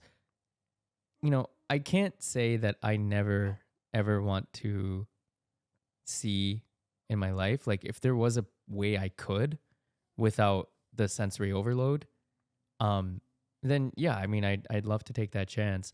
So when it comes to technology like this, of course I'd love to try it out, but I don't want to be one of the test subjects for it. Are you excited about this kind of technology, or Of course. does it? Yeah. What are your thoughts on Yeah. that? Like just the future. of it? Honestly, I'm excited about self-driving cars more than anything, Nice. because if you go down to Arizona, I don't know if you guys have heard of Waymo. Oh, Waymo. Yeah. Yeah. That's pretty sick, man. Have you been in one? Oh yeah. No, not a Waymo. Sorry, no, I have not been in a Waymo. Okay. I've had friends that have been in a Waymo. Yeah. I mean, Waymo, Tesla has self-driving capabilities on their cars as well, which is crazy. Raj is anti-Waymo. I already know that. But it doesn't. It's not about that. It's more just like yeah, technology is advancing very, very quickly right now, Yeah. and you may not be able to actually see in the traditional sense, but you may be able to visualize it. So I just find it really fascinating. Yeah. I'm a nerd like that. I'm very Yeah, excited yeah. about technology like that. Have you talked to AI at all? Like, have you had conversations with AI or ChatGPT? Because ChatGPT has like a voice, and it's scarily real. I wonder Oh if yeah. if you can kind of have you experienced Yeah. it? Oh yeah. I've used ChatGPT and I've used like Voice, Meta AI. voice, right? Advanced What's voice. up? Well, I'll just kind of dictate and type it in, Okay. messages wise, but like, yeah, I've definitely used like AI stuff before for sure. I mean, how can you not, right? It's kind of right there in front of us, right? Yeah. Yeah. So yeah, I think it's one of those things where you have to kind of get used to the AI aspect, and I think that I haven't like reached out to ChatGPT. I think it's been pretty accessible so far, so I haven't really had to do that. But yeah, I mean, technology is really developing at a fast pace. I think one of the things I would say is that one thing that actually scares me about technology development is not that there's a lot of technology coming out. Of course, that's great. But are we giving too many people way too much resource? And, especially when it comes to education, right? Like when it comes to kids with high school, elementary school and high school, and not that, people didn't know how to like cheat before or whatever. Well, they have things that counter it now, which is good. Yeah. But like I do think like I do know what you mean. Like the resources might be a bit much for some people, and it could end up turning into bad things as well, right? Like who knows? Who Yeah. takes And advantage of that maybe way. there will be some preventative measures to Yeah. to account for that. But I think I think also like I was talking to somebody the other day and I was like, innovation also really has a lot of responsibility, right? Responsibility to preserve, the willingness for humans to learn and keep learning and keep using reasoning and, keep using our brain power, right? Um, because I think it's really cool that we're able to use a lot of our brain for different things, but um, we also can't become um, slaves of computers either, right? Like at some point, I think that it's also really important to preserve that way of learning and way of reasoning, and being able to reflect, right, as a human. And so that's one thing that I would say that Worries you a little bit about it. worries me a little bit, and I think that maybe those are things that we can look at to kind of stop it from getting to that point. Yeah, I'm quite a radical person with like AI and stuff like that. But the truth is, there is a risk of literally becoming slaves to robots. It's Yeah.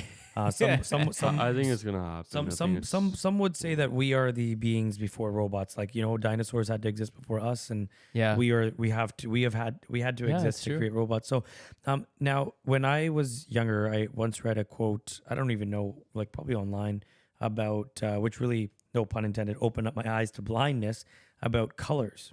Mm. For someone that has never seen before, you cannot describe color to them. No. Today, when you sat down here today, I mentioned to you, I said, hey, I'm just setting up. I was actually trying to narrate kind of what's going on, just so you Yeah. felt like, you weren't about to be on a test subject of this freaking AI thing or something, right? So I'm like, hey, I'm just, doing this. And so I'm like, hey, right behind you, I just turned on a light. It's purple. And you're like, oh, that's rad, man. And I was like, but is it? And like, when I say purple, what do you even think? I don't know. Purple, I feel like is more of a bright color. Like I like brighter, sort of like even green. Green reminds me of the grass, right? So I always associate How do you color just with you something. just you just have heard that it's green? Yes. Okay. Yeah, like good day equals green grass, blue sky, right? So that's why like green and blue are my favorite colors. That's Yeah. the best colors too. That's Canucks, man. Oh. Yeah, That's perfect. That's Yeah. perfect. Yeah, That's perfect. yeah, it really is. So like red.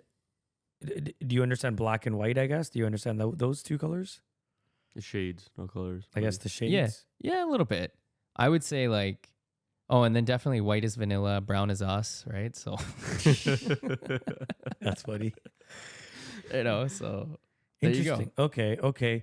As we're having this conversation, I think for sure, we do have a lot of sensory overload as able-bodied people, and since we have so much that we can digest, we actually digest or intake maybe significantly less than you. I feel like you are ultimately significantly more aware of your surroundings, of the beings around you, and even ultimately more connected with like just energy and stuff like that. Would you say you agree with that? Or have you thought about it? I don't know. Yeah, I mean, honestly, like I think you're just naturally more tuned because of the hearing aspect. Mm-hmm. And but I mean, at the same time, like I think all of us are still distracted in some way, right? Like, Yeah. whether it comes to like what we're thinking in our heads or something, like our mind never shuts off, right? Mm-hmm. Like it's interesting. Like, have you guys ever like just kind of sat in your room and just meditated and just kind of watched your mind running around and just thinking these crazy thoughts or whatever, Yeah. and then you're just like, yeah, like it's insane, right? Do you get any sort of anxiety, or have you experienced any sort of other like maybe depression or or other things? And when I say depression, some people say, oh yeah, I felt depressed before. Mindy's on our podcast. He's like, oh, I felt depressed. I'm like, that's not depression. No. But have you dealt with any sort of mental health? Oftentimes physical disabilities are very, very, people really take them in and take them very seriously. Mental health, especially in the Punjabi community, but really Yeah. all around, Yeah, is yeah. not taken very seriously. No. Do you mind sharing? You feel comfortable Of kind of course. where you're at with I that mean, kind of stuff? yeah, of personally? course I've dealt with anxiety and I've dealt with depression. I think, one of the things that's really helped me with that is fitness. So last year I had a really tough year. A couple of my uncles passed away. I went through a whole lot of just soul searching that entire year. I never really was myself. And in August, like I was just chilling with my buddy. We were just having way too much fun. And I just realized at the end of it, I'm like, I just felt so crappy. And I'm like, I just can't keep doing this anymore, you know? And I was like, I need to change my life. And that's when I really started to get into the fitness aspect of things. And I think that's really improved my mental health along with the physical health of it. So last year I was at like 213 pounds and I cut myself down to about 157, Wow. That's wild. you know? So I, And you kept maintained it now. well, that's the goal, man. It's really hard to maintain. It is. Well, we talked a lot about hearing. We've talked a lot about, well, we haven't talked about feeling too much, but let's talk about eating. Food must be a very great form of entertainment for you. I freaking love food. Most people are very attuned to their taste buds. Don't we all? Oh, Yeah. you probably have like the most advanced taste buds. No, I feel like we're probably all the same, honestly. I feel like we all experience taste in different ways. I don't know if I would say I have like more enhanced taste buds. I would say like because like you don't judge it. You judge it by the taste and all the flavors and everything. That's a thing, right? Yeah. So I can't judge food by the way it's presented. Yeah. Like someone would look at it and say, "Oh, this looks like kirimakore or something," you know. But for me, like, I just love prawns. I don't know what you want. I don't know. I That's don't know your what you want me favorite? to say. Prawns are your favorite? Yeah. Well, I mean, that's one of my favorites, man. I was a foodie for the longest That's what time. I'm saying. I still am. I feel like it could be a I good still hobby am. as one that can't see. Oh man, it's Because people amazing. that can see love freaking food. So Yeah. it's a Well, and pretty- I've had tons of addictive cuisine, substance. right? So with smells. Mm. I mentioned earlier that I have a strong sense of smell. I am almost offended when someone smells bad. How do you deal with it? Because you have to judge a person by how they smell. And I actually, and I'm not trying to be mean, right? I'm just saying sometimes I'm like if I'm at the gym and there's someone there that's just naturally has a scent, I am actually like, I just feel uncomfortable. I don't know. I feel like maybe it's like the whole air purifier thing now. I'm so used to having clean air around me. And I have a stronger sense of smell than I feel like some other people.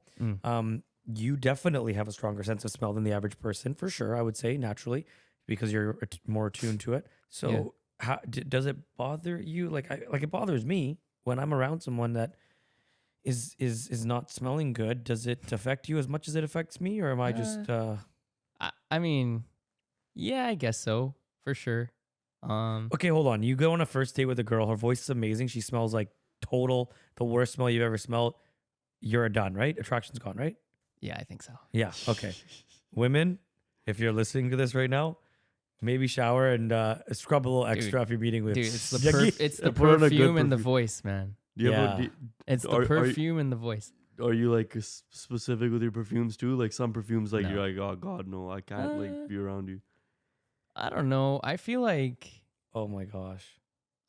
I mean, it's hard because there's some people you meet in general too, like not just dating, but like you'll meet them and they're like super young, but like all that perfume smells like Yeah, what they my have- auntie wears, right? Yeah. Like, Well, we talked about smell going through the memory thing. Yeah. So you're thinking of your auntie there. You're like, bro. Oh God.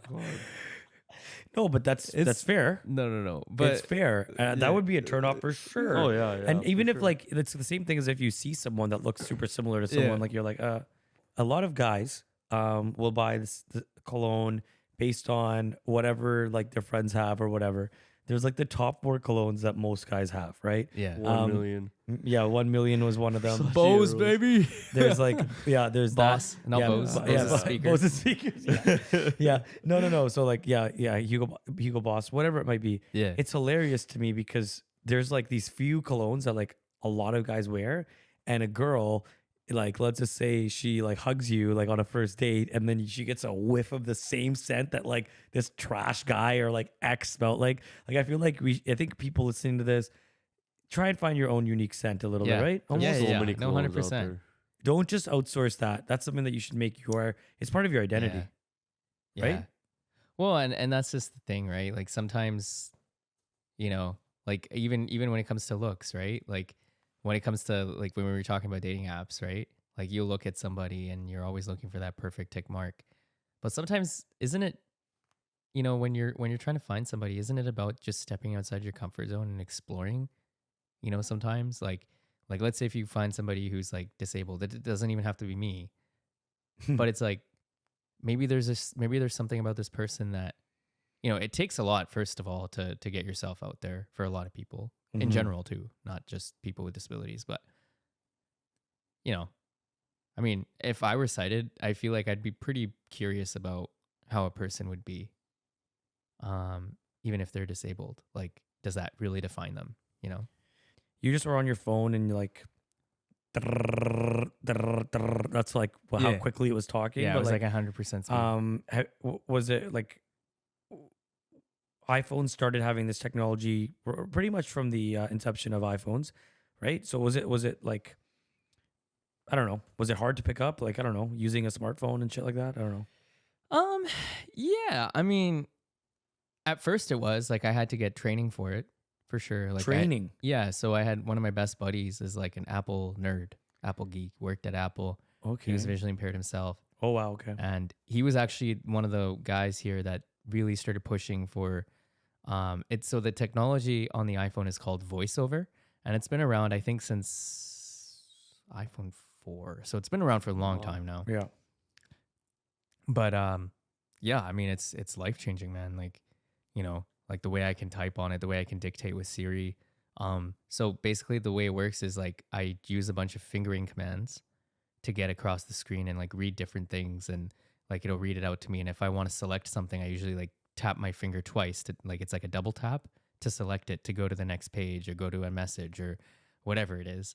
And like I've gotten so much better at like I've gotten so much better at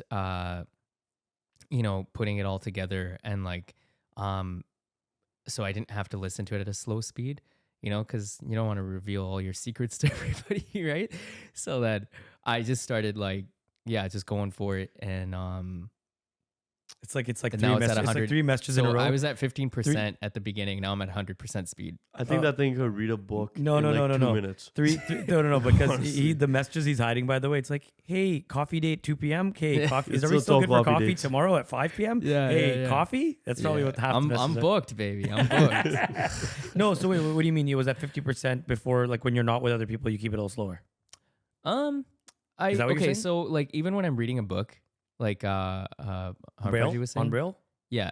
So not even Braille, but if I'm reading an online like an Like ebook, Audible. Like Audible. yeah. So I'll use Audible, but if I'm just reading like a text ebook, I'll slow down voiceover so I can read it, because I don't like to read it at top speed because Yeah. you just miss a bunch of Yeah, stuff, exactly. right? Yeah. That's insane. But you don't like it to be at like, you probably like, do you like it more than like 1x speed? I'm sure. Yeah.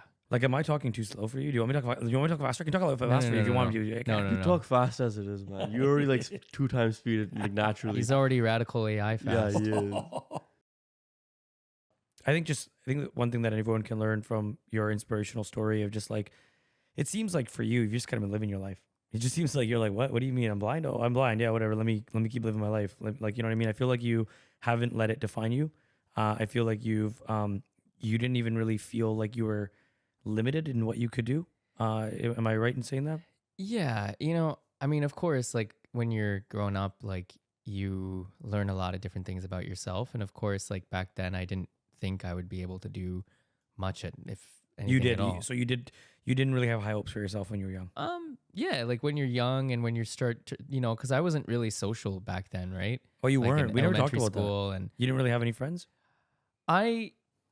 because I didn't know, like I think kids started to realize that I wasn't really like them. Like I mean, not cognitively or anything, but just more like, oh, he can't see, so how is he going to play this and how is he going to play that?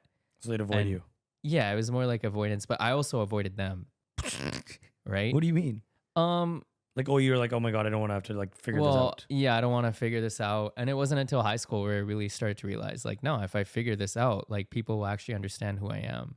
Wow. And one of those people for me that really helped me through that is Mr. Aaron's, my counselor in high school. Wow. And I said, like, why are people avoiding me? He's like, they might be avoiding you, but have you ever considered you might be also avoiding them? And it was so true, man. That hit like a ton of bricks, but it was true. And that's when I really started to understand myself and understand that, hey, if I talk to other people, like they'll understand me as well. And, you know, understand that, hey, I used to like play video games. I used to score on my own net. You know, I used to like, you know, but I used to have fun. Mm-hmm. And yeah. So, I mean, in that sense, yeah, it's great. Can you play video games? Yeah, I can, like Mortal Kombat and Mortal Kombat. Who's your favorite character? yeah. I honestly, I wasn't really into video games as much, but I can play them, right? Like I can play like Mortal Kombat, Soul Calibur. Like how? There's like, I don't know what Mortal Kombat is even. That's a fighting game, right? well, So then it's- how yeah, do you it's a like you just fighting hear game. the punch and you know it's a good one? Like, yeah, and you like feel the controller going off, right? If you're getting pummeled, right?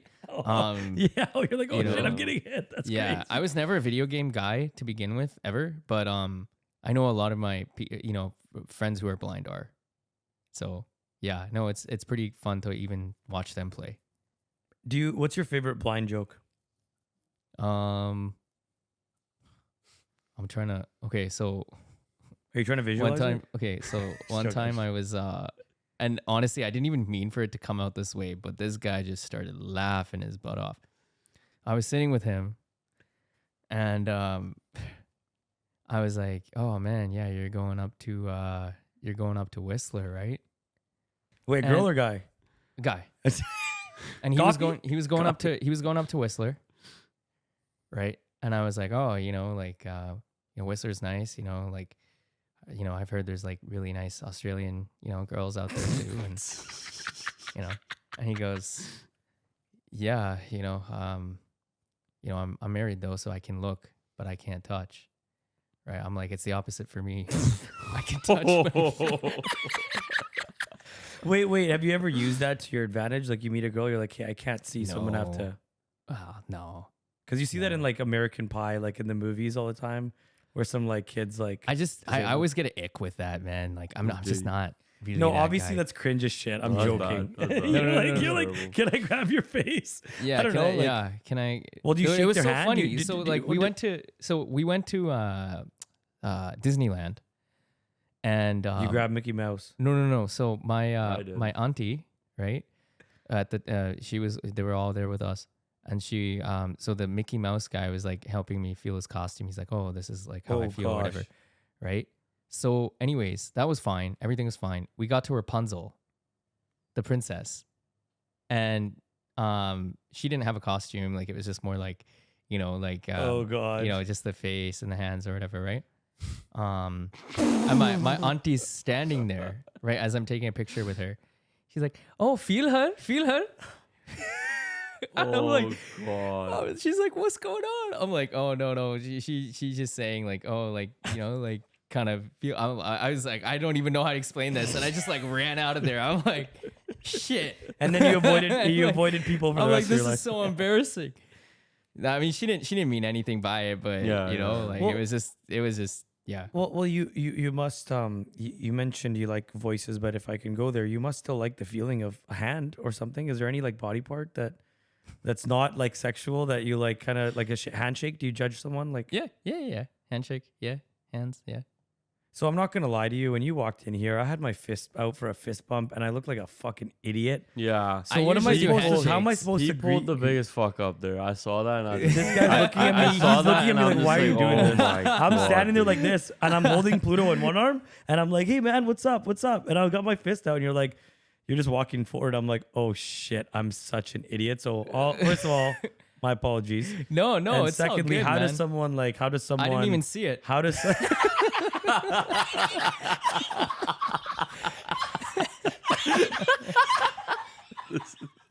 No, so like, how does one do I like? Do you like if someone from the audience you're listening says they see you out there and they want to like shake your hand, like what's the like? Should they wait for you to pull out your hand? Should they grab your shoulder?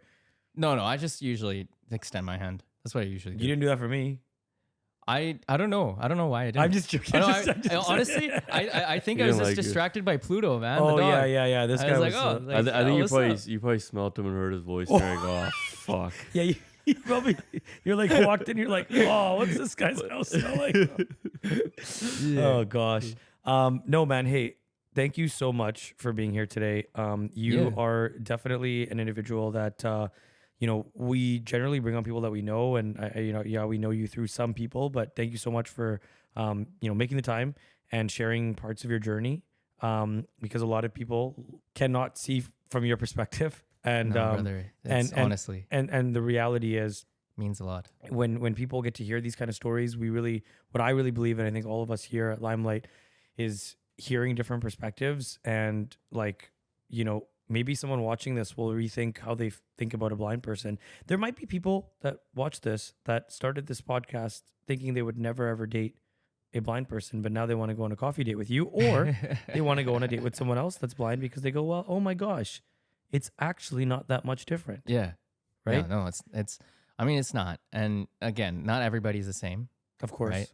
It's kind of like even with us as people who are normal, not everyone's going to be the same, So it's not just about, oh, I dated this one blind guy and it wasn't right, but it's like, sometimes you just got to meet the right person. Before we end off, there's I don't know how my voice is right now, so we're just going to do it. Okay. It's one of my favorite songs. But I'll see how it goes. Ooh, yeah,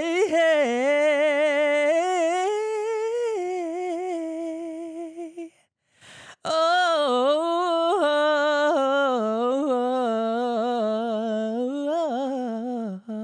Oh, if tomorrow never happens, would we regret the things unsaid, all of the messages unread? If we lost us, could you imagine waking up to an empty bed? How we'd prepare if tomorrow never happens. If tomorrow never happens, would you feel like your life's been full of lies? Would you feel like your ship's been capsized from an act of nature out the blue? No more opportunities to follow through. What if all of our love went in an instant? No more love left in existence. No more turns to carry on. No more turns to carry on. Too late for apologies. No way to compromise. We had ample moments to make the time of our lives. Ooh, yeah. No more room to compromise. If we lost us, could you imagine? Would we regret the things unsaid? Are we prepared if tomorrow never happens? If tomorrow never happens.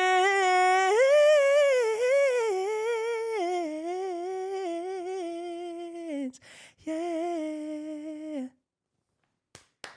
That was awesome. Wow. Thank you, That brother. was so Your good. voice is when you're speaking is very, very nice to listen to. I could listen to your voice all day as a speaker. But then taking it to another level when you sing, Yeah, that was insane, man. that was really Thank good. you, brother. What song was that? I kind of screwed up there, so hopefully we can edit that. That's okay. I don't think Man, I don't. even, I didn't didn't notice. even notice any screw Yeah, up. yeah. Yeah. No, that was so good. No, thank you, brother. What, is it your Yeah. song? So this was actually by I don't know if you guys have heard of the EDM DJ Slander. No. So No. Slander is one of my favorite EDM DJs, and the singer is his name is funny. It's a funny name, but Pooh Bear. But like the thing is, like, this guy is insane. Like, he's written basically so every Purpose album song of Justin Bieber's he wrote for the most part. Wow. Yeah, Pooh like he's- Bear? Damn. I know Black Bear. I didn't know there was a Pooh Bear. Yeah, I know Blackbeard too. Oh wow, damn, that's amazing. Do you have any message that you would want to share with the outside world that regardless of music or disability or ability, is there anything that you feel that you'd want to leave people with? I would just say, just love one another. Always reflect, don't react. Always try and think more than be impulsive, especially when it comes to someone with a disability in your family or your friends or anything, like I said, trust them a little bit more, but also show them love because, it's not like they asked to be a certain way, but it's also not necessarily even a bad thing that they are a certain way, right? You can always enjoy your life differently, and that's something I've always believed. If somebody listening wants to go on a date with you, what's the best approach? Coffee. I mean, yeah, coffee. No, Coffee honestly, emoji. I mean, at the end of the day, people are gonna see like, this guy's just advertising himself to go on dates on this. I'm this just messing with you. podcast. I'm just No. messing with you. No, I'm just messing with you. Well, what's the best way to find you, anyways? 'Cause your music to find me on content, Instagram, yeah. I think that's the best place. You can find me. My name is Jugpreet Bajwa, Jugpreet, and then last name is Bajwa, Bajwa, and you'll find me. Any on music Instagram.